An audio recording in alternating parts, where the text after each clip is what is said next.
ਧੰਨ ਵਾਹਿਗੁਰੂ ਸਾਹਿਬ ਜੀ।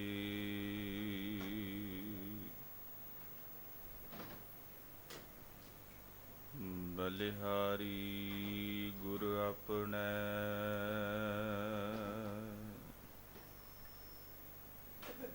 ਦਿਉਹਾੜੀ ਸਦਵਾਰ।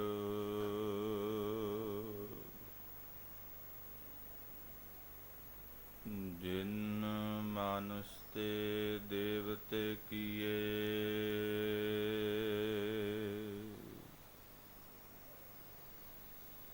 ਕਰਤ ਨਾ ਲਾਗੀ ਵਾਰ।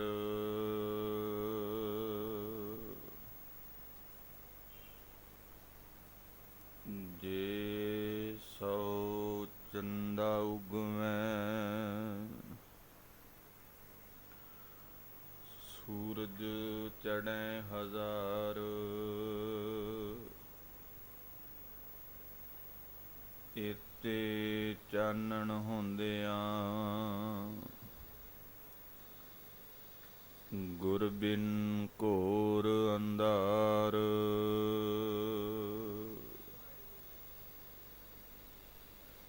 ਗੁਰ ਬਿਨ ਘੋਰ ਅੰਧਾਰ, ਗੁਰੂ ਬਿਨ ਸਮਝ ਨਾ ਆਵੈ।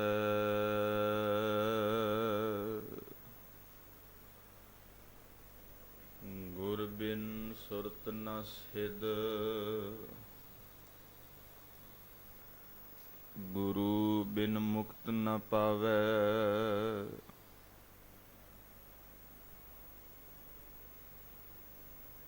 ਗੁਰ ਕਰ ਸੱਚ ਵਿਚਾਰ, ਗੁਰੂ ਕਰ ਰੇ ਮਨ ਮੇਰੇ। ਗੁਰ ਕਰ ਸ਼ਬਦ ਸਪਨ,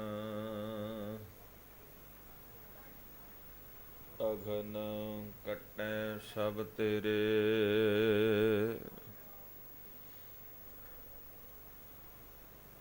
ਗੁਰ ਨੈਣ ਬੈਣ, ਗੁਰ ਗੁਰ ਕਰੋ।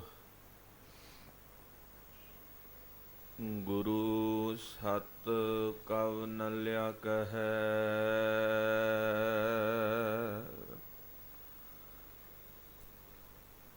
ਜਿਨ ਗੁਰੂ ਨ ਦੇਖਿਓ ਨਹਿ ਕੀਓ,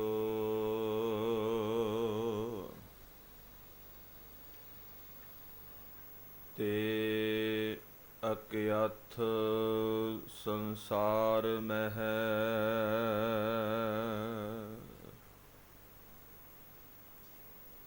ਦਰਸ਼ਨ ਦੇਖ ਜੀਵਾਂ ਗੁਰ ਤੇਰਾ,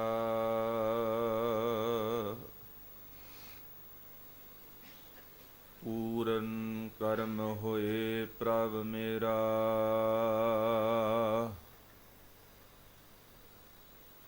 ਇਹ ਬੇਨੰਤੀ ਸੁਣ ਪ੍ਰਭ ਮੇਰੇ, ਦੇਹ ਨਾਮ ਕਰ ਆਪਣੇ ਚਿਹਰੇ।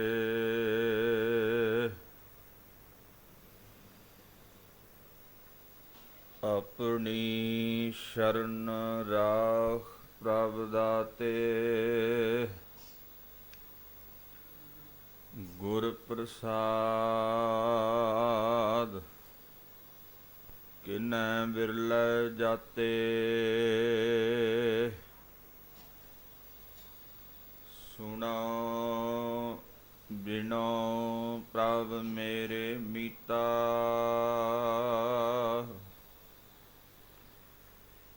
ਚਰਨ ਕਮਲ ਵਸੈ ਮੇਰਾ ਚੀਤਾ।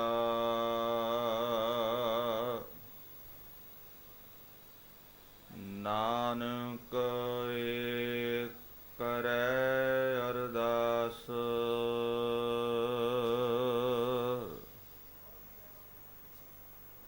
ਵਿਸਰ ਨਾਹੀ ਪੂਰਨ ਗੁਣਤਾਸ।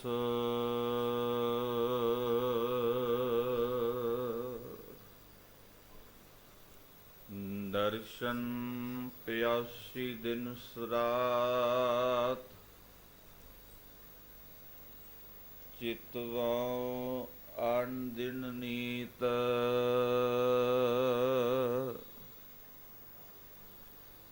ਖੋਲ ਕਪਟ ਗੁਰ ਮੇਲਿਆ,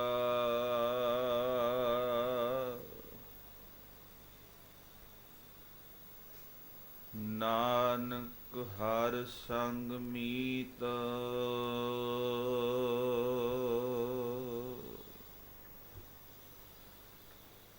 ਸਤਨਾਮ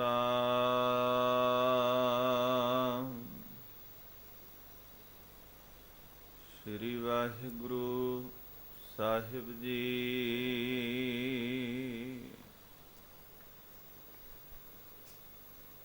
ਭੈਰੋ ਮਹਿਲਾ ਪੰਜਵਾ।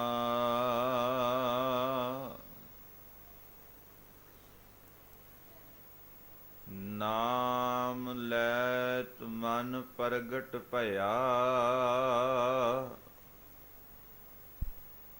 ਨਾਮ ਲੈਤ ਪਾਪ ਤਨ ਤੇ ਗਿਆ।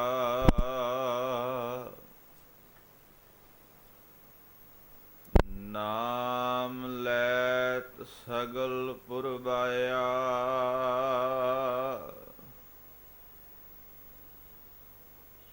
ਨਾਮ ਲੈਤ 68 ਮੱਝਨਾਇਆ।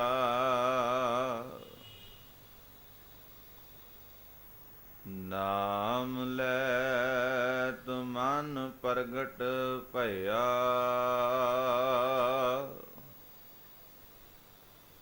ਨਾਮ ਲੈਤ ਪਾਪ ਤਨ ਤੇ ਗਿਆ। ਨਾਮ ਲੈਤ ਸਗਲ ਪੁਰਵਾਇਆ, ਨਾਮ ਲੈਤ 68 ਮੱਝਨਾਇਆ। ਤੀਰਥ ਹਮਰਾ ਹਰ ਕੋ ਨਾਮ, ਗੁਰ ਉਪਦੇਸ਼ਿਆ ਤਤ ਗਿਆਨ ਰਹਾਉ। ਨਾਮ ਲੈਤ ਦੁਖ ਦੂਰ ਪਰਾਨਾ, ਨਾਮ ਲੈਤ ਅਤ ਮੂੜ ਸੁਗਿਆਨਾ। ਨਾਮ ਲੈਤ ਪ੍ਰਗਟ ਉਜਿਆਰਾ,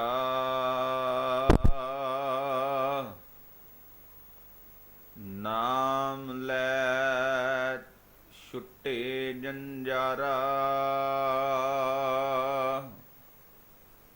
ਨਾਮ ਲੈਤ ਜਮ ਨੇੜ ਨਾ ਆਵੇ,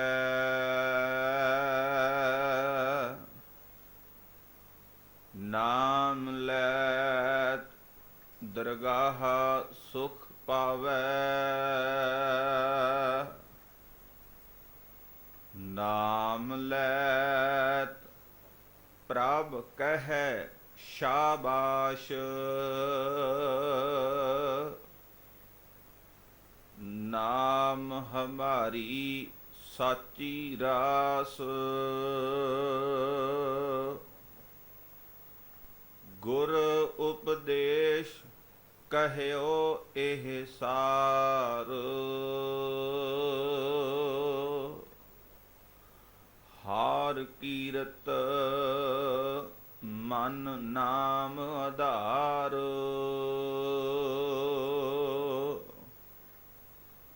ਨਾਨਕ ਉਦਰੇ ਨਾਮ ਪੁਨਹ ਚਾਰ, ਅਵਰ ਕਰਮ ਲੋਕਾਂ ਪਤਿਆਰ।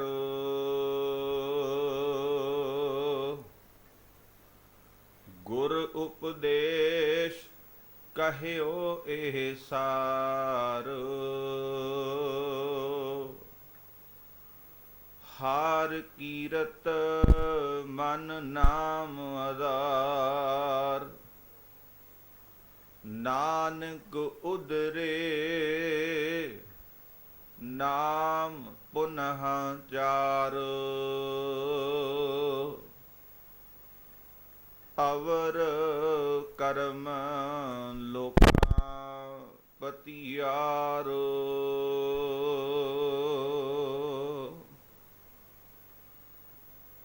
ਵਾਹਿਗੁਰੂ ਜੀ ਕਾ ਖਾਲਸਾ, ਵਾਹਿਗੁਰੂ ਜੀ ਕੀ ਫਤਿਹ। ਪਰਮ ਸਨਮਾਨਯੋਗ ਜਬਰ ਛਤਰ ਤਖਤ ਦੇ ਮਾਲਕ, ਸਿਧਾਂਤਾਂ ਦੇ ਖਜ਼ਾਨੇ, ਗੁਰਤਾ ਗੱਦੀ ਤੇ ਸੁਭਾਏਮਾਨ, ਸਰਬ ਸਾਂਝੀ ਵਾਲਤਾ ਦੇ ਪੈਗੰਬਰ, ਮਨੁੱਖਤਾ ਦੇ ਰਹਿਬਰ, ਸ਼ਬਦ ਗੁਰ ਪੀਰਾ, ਗਹਿਰ ਗੰਭੀਰਾ, ਧੰਨ ਧੰਨ ਧੰਨ ਸ੍ਰੀ ਗੁਰੂ ਗ੍ਰੰਥ ਸਾਹਿਬ ਮਹਾਰਾਜ ਜੀ ਦੇ ਪਾਵਨ ਪਵਿੱਤਰ ਚਰਨ ਕਮਲਾਂ ਪਾਸ ਅੰਮ੍ਰਿਤ ਵੇਲੇ ਤੋਂ ਸਤਿਗੁਰੂ ਦੇ ਪਾਵਨ ਦੀਵਾਨਾਂ ਦੀਆਂ ਹਾਜ਼ਰੀਆਂ ਭਰ ਰਹੇ ਗੁਰਮੁਖ ਪਿਆਰੇ, ਗੁਰੂ ਸਵਾਰੇ ਸਤ ਸੰਗੀ ਜਨੋ, ਵੱਡ ਭਾਗੇ ਹਾਂ ਜਿਨ੍ਹਾਂ ਨੂੰ ਸਤਿਗੁਰੂ ਦੀ ਅਪਾਰ ਕਿਰਪਾ ਤੇ ਰਹਿਮਤ ਸਦਕਾ ਜੀਵਨ ਦੀਆਂ ਅਮੋਲਕ ਘੜੀਆਂ ਨੂੰ ਸਫਲ ਕਰਨ ਦਾ ਸੁਭਾਗਾ ਸਮਾਂ ਪ੍ਰਾਪਤ ਹੋਇਆ। ਆਪ ਜੀ ਨੇ ਗੁਰੂ ਸਵਾਰਿਆਂ ਦੇ ਕੋਲੋਂ ਆਸਾ ਕੀ ਵਾਰ ਦੇ ਰਸ ਭਿੰਨੇ ਸ਼ਬਦ ਕੀਰਤਨ ਸ਼ਰਵਣ ਕੀਤੇ ਨੇ। ਉਪਰੰਤ ਧੰਨ ਸ੍ਰੀ ਗੁਰੂ ਗ੍ਰੰਥ ਸਾਹਿਬ ਮਹਾਰਾਜ ਜੀ ਦੀ ਚੱਲ ਰਹੀ ਲੜੀਵਾਰ ਸ਼ਬਦ ਵਿਚਾਰ ਦੇ ਅਧੀਨ ਅੱਜ ਸ਼ਹੀਦਾਂ ਦੇ ਸਿਰਤਾਜ ਪੰਚਮ ਗੁਰਦੇਵ ਗੁਰੂ ਅਰਜਨ ਸਾਹਿਬ ਜੀ ਦੀ ਪਾਵਨ ਰਸਨਾ ਤੋਂ ਉਚਾਰਨ ਕੀਤੇ ਹੋਏ ਰਾਗ ਭੈਰੋ ਦੇ ਅੰਦਰ ਦਰਜ ਧੰਨ ਸ੍ਰੀ ਗੁਰੂ ਗ੍ਰੰਥ ਸਾਹਿਬ ਮਹਾਰਾਜ ਜੀ ਦੇ ਪਾਵਨ ਪਵਿੱਤਰ ਅੰਗ 1142 ਦੇ ਉੱਪਰ ਸੁਭਾਏਮਾਨ ਸੰਪੂਰਨ ਸ਼ਬਦ ਦਾ ਪਾਠ ਆਪ ਜੀ ਨੇ ਸ਼ਰਵਣ ਕੀਤਾ। ਸਤਿਗੁਰੂ ਕਿਰਪਾ ਕਰਨ ਆਪਣੇ ਇਹਨਾਂ ਇਨਕਲਾਬੀ ਬਚਨਾਂ ਦੀ ਵਿਚਾਰ ਗੁਰਮਤਿ ਸਿਧਾਂਤਾਂ ਅਨੁਕੂਲ ਕਰਵਾ ਲੈਣ। ਬਖਸ਼ੋ ਅਸੀਸ ਸਰਬੱਤ ਸੰਗਤ ਲਵਾਈਏ ਗੁਰੂ ਚਰਨਾਂ ਵਿੱਚ ਹਾਜ਼ਰੀ। ਬੜੇ ਅਦਬ ਪਿਆਰ ਸਹਿਤ ਉਚਾਰਨ ਕਰੋ ਜੀ। ਸਤਨਾਮ ਸ਼੍ਰੀ ਵਾਹਿਗੁਰੂ,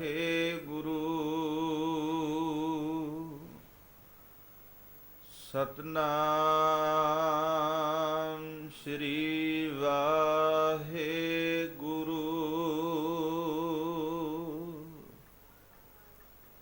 ਗੁਰੂ ਅਰਜਨ ਸਾਹਿਬ ਮਹਾਰਾਜ ਨੇ ਅੱਜ ਇਸ ਪਾਵਨ ਸ਼ਬਦ ਦੇ ਵਿੱਚ ਨਾਮ ਜਪਣ ਦੀ, ਨਾਮ ਲੈਣ ਦੀ, ਨਾਮ ਸਿਮਰਨ ਦੀ, ਨਾਮ ਧਿਆਉਣ ਦੀ, ਆਰਾਧਨ ਦੀ ਗੱਲ ਕੀਤੀ ਹੈ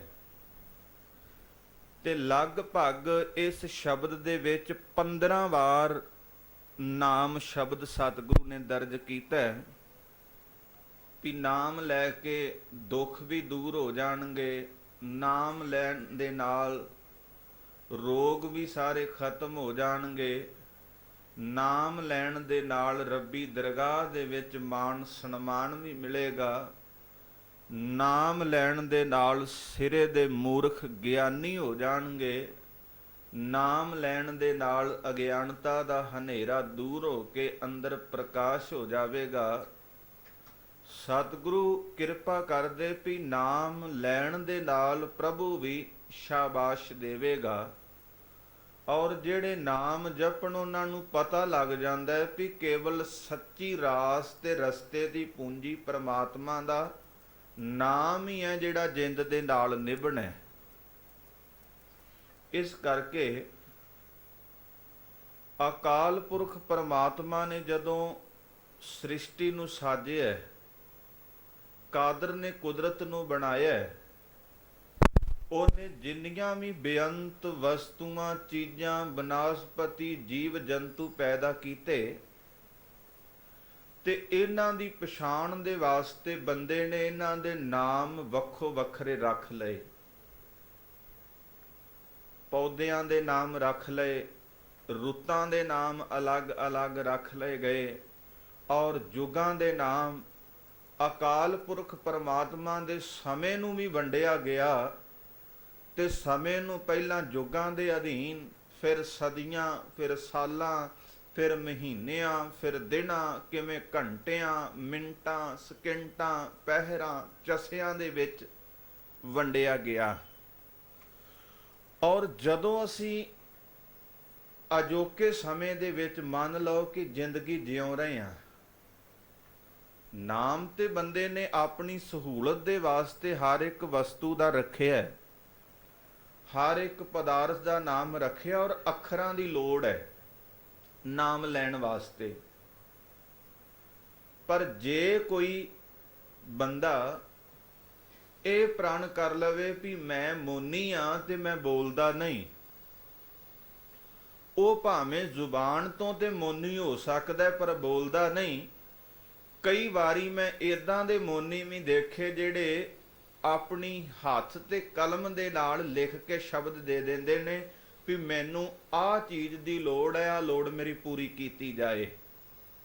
ਔਰ ਜਿਹੜੇ ਮੋਨੀ ਜ਼ੁਬਾਨ ਕਰਕੇ ਨਹੀਂ ਬੋਲਦੇ, ਉਹ ਮਨ ਦੇ ਫੁਰਨਿਆਂ ਕਰਕੇ ਜ਼ਰੂਰ ਬੋਲਦੇ ਨੇ। ਅਕਾਲ ਪੁਰਖ ਪਰਮਾਤਮਾ ਦੀ ਬਣਾਈ ਹੋਈ ਕੁਦਰਤ ਦੇ ਅੰਦਰ ਜ਼ਿੰਦਗੀ ਜੀਵਨ ਜਿਉਂਦਿਆਂ ਹੋਇਆਂ ਔਰ ਆਪਣੀਆਂ ਸੁੱਖ ਸਹੂਲਤਾਂ ਨੂੰ ਮੁੱਖ ਰੱਖਦਿਆਂ ਹਰ ਇੱਕ ਪਦਾਰਥ ਵਸਤੂ ਦਾ ਨਾਮ ਅਸੀਂ ਮੁਕਰਰ ਕਰ ਲਿਆ, ਰੱਖ ਲਿਆ, ਔਰ ਅੱਖਰਾਂ ਦੇ ਅਧੀਨ ਨਾਮ ਰੱਖੇ ਗਏ। ਪਰ ਬੰਦੇ ਦਾ ਸਰਦਾ ਨਹੀਂ ਵੀ ਜੇ ਆਪਣੇ ਮੂੰਹੋਂ ਇਹ ਅੱਖਰ ਕਿਸੇ ਵਸਤੂ ਦਾ ਨਾਮ ਨਾ ਲਏ। ਹਰੇਕ ਵਸਤੂ ਨੂੰ ਮੰਗਾਉਣ ਦੇ ਵਾਸਤੇ, ਹਰੇਕ ਵਸਤੂ ਨੂੰ ਪ੍ਰਾਪਤ ਕਰਨ ਵਾਸਤੇ ਜਾਂ ਆਪਣੀ ਨਿੱਜੀ ਜ਼ਿੰਦਗੀ ਜੀਵਨ ਦੇ ਅੰਦਰ ਅਪਣਾਉਣ ਵਾਸਤੇ ਸਾਨੂੰ ਅੱਖਰਾਂ ਤੇ ਸ਼ਬਦਾਂ, ਉਹਨਾਂ ਦੇ ਨਾਮ ਦੀ ਵਰਤੋਂ ਕਰਨੀ ਪਏਗੀ। ਹੁਣ ਮੰਨ ਲਓ ਵੀ ਜੇ ਇੱਕ ਦੇਸ਼ ਇਹ ਪ੍ਰਣ ਕਰ ਲਏ ਵੀ ਅਸੀਂ ਇੱਕ ਦਿਨ ਨਹੀਂ ਬੋਲਣਾ, ਕਿਸੇ ਦਾ ਨਾਮ ਨਹੀਂ ਲੈਣਾ, ਕਿਸੇ ਦਾ ਨਾਮ ਕਹਿ ਕੇ ਬੁਲਾਉਣਾ ਨਹੀਂ, ਫਿਰ ਕੀ ਹਾਲ ਹੋ ਸਕਦਾ?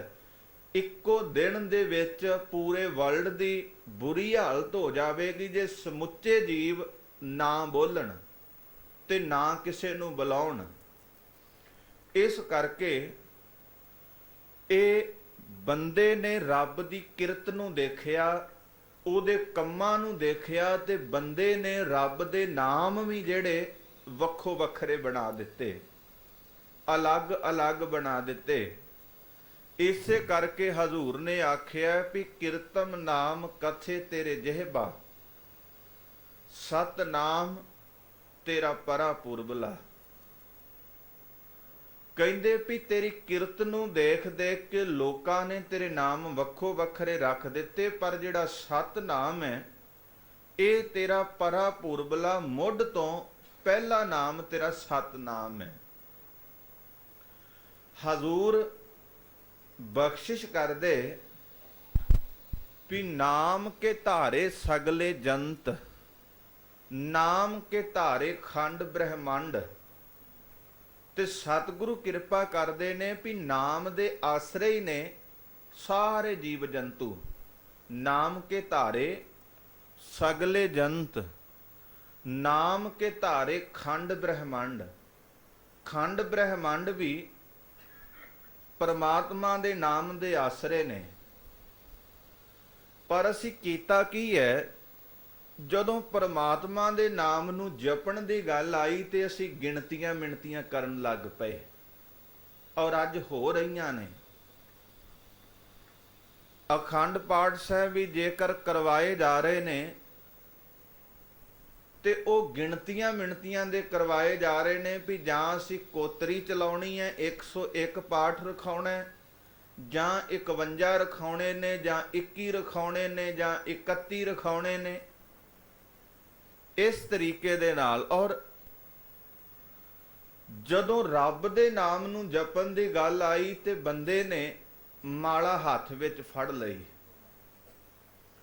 ਤੇ ਮਾਲਾ ਉਹ ਜਿਹਦੇ ਖਾਸ ਮਣਕੇ ਹੋਣ, ਜਾਂ ਉਹ 108 ਮਣਕਿਆਂ ਵਾਲੀ ਹੋਵੇ, ਜਾਂ ਉਹ 54 ਮਣਕਿਆਂ ਵਾਲੀ ਹੋਵੇ, ਫਿਰ ਵਾਹਿਗੁਰੂ ਵਾਹਿਗੁਰੂ ਬੋਲ ਕੇ ਗਿਣਨਾ ਵੀ ਮੈਂ ਕਿੰਨੀ ਵਾਰੀ ਵਾਹਿਗੁਰੂ ਬੋਲ ਦਿੱਤਾ ਹੈ। ਹੁਣ ਤੇ ਸਿਸਟਮ ਹੀ ਬੜਾ ਵਧੀਆ ਚੱਲ ਪਿਆ, ਇਲੈਕਟ੍ਰੋਨਿਕ ਯੁੱਗ ਹੈ, ਤੇ ਇੱਕ ਜੰਤਰ ਜਿਹਾ ਹੱਥ ਦੇ ਵਿੱਚ ਪਾ ਕੇ ਉਹ ਅਕਾਊਂਟਿੰਗ ਕਰੀ ਜਾਂਦਾ, ਗਿਣਤੀ ਕਰੀ ਜਾਂਦਾ। ਨਾਲੇ ਗੱਡੀ ਚਲਾਉਣ ਵਾਲਾ ਗੱਡੀ ਵੀ ਚਲਾ ਰਿਹਾ ਹੈ ਤੇ ਉਹਦੇ ਤੇ ਗਿਣਤੀ ਮਿਣਤੀ ਕਰ ਰਿਹਾ, ਵਾਹਿਗੁਰੂ ਵਾਹਿਗੁਰੂ ਬੋਲ ਰਿਹਾ ਹੈ। ਫਿਰ ਦੇਖਦਾ ਵੀ ਮੈਂ ਅੱਜ ਕਿੰਨੀ ਵਾਰ ਕਹਿ ਦਿੱਤਾ ਹੈ, ਕਿੰਨੀ ਹਜ਼ਾਰ ਵਾਰ ਆਖਿਆ, ਔਰ ਕਈ ਇਦਾਂ ਦੇ ਵੀ ਮੈਂ ਅੱਜ ਕਿੰਨੇ ਲੱਖ ਵਾਰੀ ਕਹਿ ਦਿੱਤਾ ਹੈ। ਇਹ ਹੈ ਤੱਕੜੀ। ਅਸੀਂ ਤੱਕੜੀ ਫੜੀ ਹੋਈ ਹੱਥ ਵਿੱਚ, ਵੀ ਤੋਲ ਤੋਲ ਕੇ ਰੱਬ ਦਾ ਨਾਮ ਜਪ ਰਹੇ ਹਾਂ। ਅੱਜ ਕਿੰਨੀ ਵਾਰੀ ਜਪਿਆ, ਕੱਲ ਕਿੰਨੀ ਵਾਰੀ ਜਪਿਆ ਸੀ, ਪਰਸੋਂ, ਤੇ ਹੁਣ ਕੱਲ ਨੂੰ ਕਿੰਨੀ ਵਾਰੀ ਜਪਣਾ। ਇਸ ਕਰਕੇ ਸੱਜਣਾ, ਤੂੰ ਤੱਕੜੀ ਛੱਡ, ਤੂੰ ਗਿਣਤੀਆਂ ਮਿਣਤੀਆਂ ਛੱਡ। ਪਰਮਾਤਮਾ ਦਾ ਤੇ ਨਾਮ ਹੈ ਹੀ ਬੇਅੰਤ। ਨਾਲੇ ਸਤਿਗੁਰੂ ਨੇ ਤੇ ਗਿਣਤੀਆਂ ਮਿਣਤੀਆਂ ਦੀ ਗੱਲ ਹੀ ਨਹੀਂ ਕੀਤੀ। ਹਜ਼ੂਰ ਨੇ ਕਿਰਪਾ ਕੀਤੀ ਵੀ ਏਕ ਅੱਖਰ ਜਿਹਦੇ ਹਿਰਦੇ ਦੇ ਵਿੱਚ ਇੱਕ ਵੀ ਅੱਖਰ ਵਸ ਜਾਵੇ, ਏਕ ਅੱਖਰ ਜੋ ਗੁਰਮੁਖ ਜਾਪੈ ਤਿਸ ਕੀ ਨਿਰਮਲ ਸੋਈ। ਗੁਰੂ ਦੀ ਮੱਤ ਤੇ ਚੱਲ ਕੇ ਜਿਹੜਾ ਇੱਕ ਅੱਖਰ ਨੂੰ ਵੀ ਵਿਚਾਰ ਲਏ, ਉਹਦਾ ਵੀ ਭਲਾ ਹੋ ਜਾਏਗਾ। ਫਿਰ ਹਜ਼ੂਰ ਗੁਰਬਾਣੀ ਦੇ ਅੰਦਰ ਕਹਿੰਦੇ ਵੀ ਕਿਣਕਾ ਏਕ ਜਿਸ ਜੀ ਬਸਾਵੈ। ਉਥੇ ਕੜਾ ਪ੍ਰਸ਼ਾਦ ਦੇ ਕਿਣਕੇ ਦੀ ਗੱਲ ਨਹੀਂ, ਉਥੇ ਨਾਮ ਵੀ ਕਿਣਕਾ ਮਾਤਰ ਸਤਿਗੁਰੂ ਕਹਿੰਦੇ ਹਿਰਦੇ 'ਚ ਵਸ ਜਾਵੇ ਤੇ ਗੱਲ ਬਣ ਜਾਂਦੀ ਹੈ। ਹਜ਼ੂਰ ਕਹਿੰਦੇ ਆਏ ਪ੍ਰਭ ਸ਼ਰਨਾਗਤੀ ਕਿਰਪਾ ਨਿਧ ਦਇਆਲ, ਏਕ ਅੱਖਰ ਹਰ ਮਨ ਬਸਤ ਨਾਨਕ ਹੋਤ ਨਿਹਾਲ। ਇੱਕੋ ਹੀ ਅੱਖਰ ਹਿਰਦੇ ਦੇ ਵਿੱਚ ਵਸ ਜਾਏ ਤੇ ਜ਼ਿੰਦਗੀ ਨਿਹਾਲ ਹੋ ਜਾਏਗੀ। ਪਰ ਇਹ ਗੱਲ ਬਣਨੀ ਬੜੀ ਔਖੀ ਹੈ। ਜਿੰਨਾ ਚਿਰ ਅਸੀਂ ਗਿਣਤੀਆਂ ਮਿਣਤੀਆਂ ਨਹੀਂ ਛੱਡਦੇ, ਉਹਨਾਂ ਚਿਰ ਗੱਲ ਨਹੀਂ ਬਣਨੀ। ਹਜ਼ੂਰ ਦਾ ਪਾਵਨ ਬਚਨ ਹੈ ਵੀ ਲੇਖੈ ਕਤੈ ਨਾ ਛੁਟੀਐ, ਖਿਨ ਖਿਨ ਭੂਲਣ ਹਾਰ, ਬਖਸ਼ਣ ਹਾਰ ਬਖਸ਼ ਲੈ ਨਾਨਕ ਪਾਰ ਉਤਾਰ। ਹਜ਼ੂਰ ਕਹਿੰਦੇ ਅਸੀਂ ਖਤੇ ਬਹੁਤ ਕਮਾਵੰਦੇ, ਅੰਤ ਨਾ ਪਾਰਾਵਾਰ, ਹਰ ਕਿਰਪਾ ਕਰਕੇ ਬਖਸ਼ ਲੈਹੋ, ਹਉ ਪਾਪੀ ਵੱਡ ਗੁਨਾਹਗਾਰ। ਅਸੀਂ ਤੇ ਵੱਡੇ ਗੁਨਾਹਗਾਰ ਹਾਂ, ਅਸੀਂ ਤੇ ਪਾਪੀ ਹਾਂ। ਜੇਤਾ ਸਮੁੰਦ ਸਾਗਰ ਨੀਰ ਭਰਿਆ, ਤੇਤੇ ਔਗਣ ਹਮਾਰੇ। ਤੇ ਉਹਨਾਂ ਔਗਣਾਂ ਨੂੰ ਬਖਸ਼ਾਉਣ ਵਾਸਤੇ ਅਸੀਂ ਗਿਣਤੀਆਂ ਮਿਣਤੀਆਂ ਕਰ ਰਹੇ ਹਾਂ। ਜੇ ਰੱਬ ਗਿਣਤੀਆਂ ਮਿਣਤੀਆਂ ਕਰਨ ਲੱਗ ਜਾਏ ਤੇ ਫਿਰ ਜੀਵ ਬਖਸ਼ਿਆ ਨਹੀਂ ਜਾ ਸਕਦਾ। ਇਸ ਕਰਕੇ ਅਸੀਂ ਖਤੇ ਬਹੁਤ ਕਮਾਉਂਦੇ। ਖਤੇ ਦਾ ਅਰਥ ਹੈ ਪਾਪ ਵਿਕਾਰ।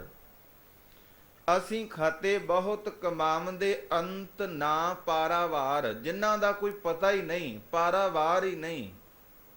ਹਰ ਕਿਰਪਾ ਕਰਕੇ ਬਖਸ਼ ਲੈਹੋ, ਹਉ ਪਾਪੀ ਵੱਡ ਗੁਨਾਹਗਾਰ। ਫਿਰ ਹਜ਼ੂਰ ਕਹਿੰਦੇ ਹਰ ਜੀਓ ਲੇਖੈ ਵਾਰ ਨਾ ਆਵਈ।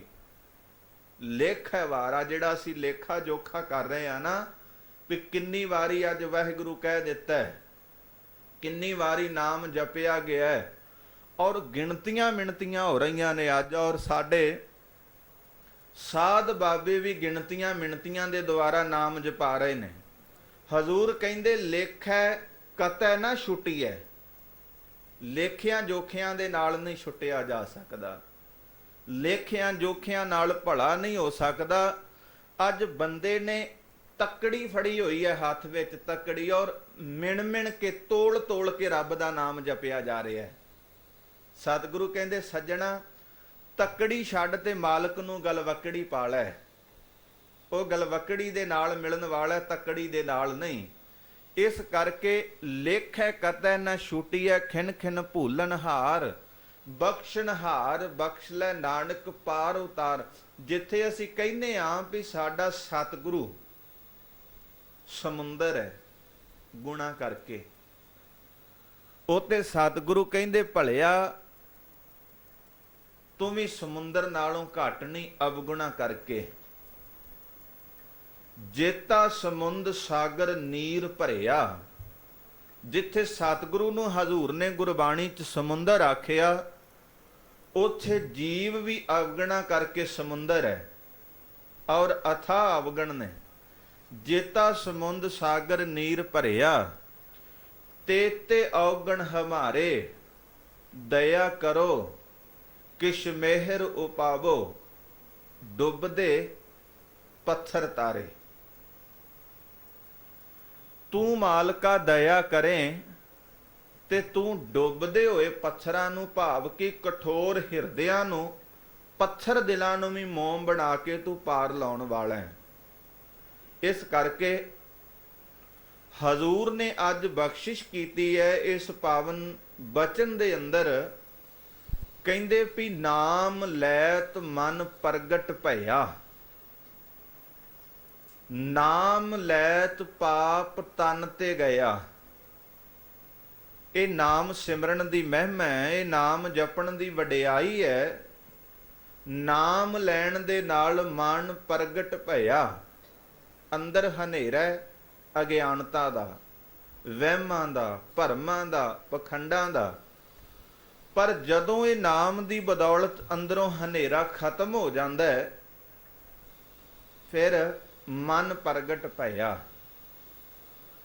ਪ੍ਰਗਟ ਉਹ ਚੀਜ਼ ਹੁੰਦੀ ਹੈ ਜਿਹੜੀ ਪਹਿਲਾਂ ਹੋਵੇ ਤੇ ਸਾਨੂੰ ਦਿਸੇ ਨਾ, ਦਿਖਾਈ ਨਾ ਦੇਵੇ, ਤੇ ਫਿਰ ਚਾਨਣ ਹੋਣ ਦੇ ਨਾਲ ਉਹਦੀ ਸਮਝ ਪੈ ਜਾਏ। ਮੰਨ ਲਓ ਵੀ ਅਸੀਂ ਆਪਣੇ ਘਰ ਵਿੱਚ ਬੈਠੇ ਹਾਂ, ਸਾਡੇ ਘਰ ਵਿੱਚ ਟੀਵੀ ਵੀ ਹੈ, ਫਰਿੱਜ ਵੀ ਹੈ ਔਰ ਵਾਸ਼ਿੰਗ ਮਸ਼ੀਨ, ਇਦਾਂ ਦੀਆਂ ਰੋਜ਼ਾਨਾ ਵਰਤੋਂ ਦੀਆਂ ਵਸਤੂਆਂ ਹਨ। ਅਚਾਨਕ ਲਾਈਟ ਚਲੀ ਜਾਵੇ ਤੇ ਹਨੇਰਾ ਹੋ ਜਾਂਦਾ ਹੈ। ਹਨੇਰੇ ਦੇ ਦੌਰਾਨ ਸਾਡੇ ਘਰ ਦਾ ਜਿਹੜਾ ਪਿਆ ਹੋਇਆ ਸਮਾਨ ਉਹ ਵੀ ਸਾਨੂੰ ਨਹੀਂ ਦਿਸਦਾ, ਹੈ ਘਰ ਵਿੱਚ ਹੀ, ਪਰ ਹਨੇਰੇ ਦੇ ਕਾਰਨ ਉਹ ਸਮਾਨ ਨਹੀਂ ਦਿਸ ਰਿਹਾ। ਜਦੋਂ ਚਾਨਣ ਹੋਵੇ, ਲਾਈਟ ਆਨ ਕਰ ਦਈਏ, ਤੇ ਫਿਰ ਉਹੀ ਸਮਾਨ ਘਰ ਵਿੱਚ ਪਿਆ ਹੋਇਆ ਸਾਨੂੰ ਸਹੀ ਸਲਾਮਤ ਦਿਸਦਾ। ਇਹਦਾ ਭਾਵ ਇਹ ਵੀ ਪ੍ਰਗਟ ਉਹ ਚੀਜ਼ ਹੁੰਦੀ ਜਿਹੜੀ ਪਹਿਲਾਂ ਹੋਵੇ। ਜਿਵੇਂ ਗੁਰੂ ਨਾਨਕ ਸਾਹਿਬ ਦੀ ਗੱਲ ਕੀਤੀ ਨਾ ਭਾਈ ਗੁਰਦਾਸ ਨੇ, ਵੀ ਸਤਿਗੁਰ ਨਾਨਕ ਪ੍ਰਗਟਿਆ ਮਿਟੀ ਧੁੰਦ ਜਗ ਚਾਨਣ ਹੋਆ। ਕਿਉਂਕਿ ਰੱਬ ਪਹਿਲਾਂ ਵੀ ਸੀ ਔਰ ਸਮੁੱਚੀ ਖਲਕਤ ਦਾ ਉਧਾਰ ਕਰਨ ਵਾਸਤੇ ਪ੍ਰਗਟ ਹੋਇਆ। ਇਸੇ ਤਰ੍ਹਾਂ ਗੁਰੂ ਗੋਬਿੰਦ ਸਿੰਘ ਸਾਹਿਬ ਦੇ ਵਾਸਤੇ ਸ਼ਬਦ ਵਰਤਿਆ ਗਿਆ ਪ੍ਰਗਟ। ਵਾਹ ਪ੍ਰਗਟਿਓ ਮਰਦ ਅਗੰਮੜਾ, ਵਰਿਆਮ ਇਕੇਲਾ, ਵਾਹ ਵਾਹ ਗੋਬਿੰਦ ਸਿੰਘ ਆਪੇ ਗੁਰ ਚੇਲਾ। ਫਿਰ ਹਜ਼ੂਰ ਕਿਰਪਾ ਕਰਦੇ ਵੀ ਜਿਵੇਂ ਗੁਰੂ ਨਾਨਕ ਸਾਹਿਬ ਪ੍ਰਗਟ ਹੋਏ ਨੇ, ਆਪ ਅਕਾਲ ਮੂਰਤ, ਆਪ ਰੱਬ ਦੀ ਜੋਤ, ਗੁਰੂ ਗੋਬਿੰਦ ਸਿੰਘ ਸਾਹਿਬ ਪ੍ਰਗਟ ਹੋਏ ਨੇ। ਇਸੇ ਤਰ੍ਹਾਂ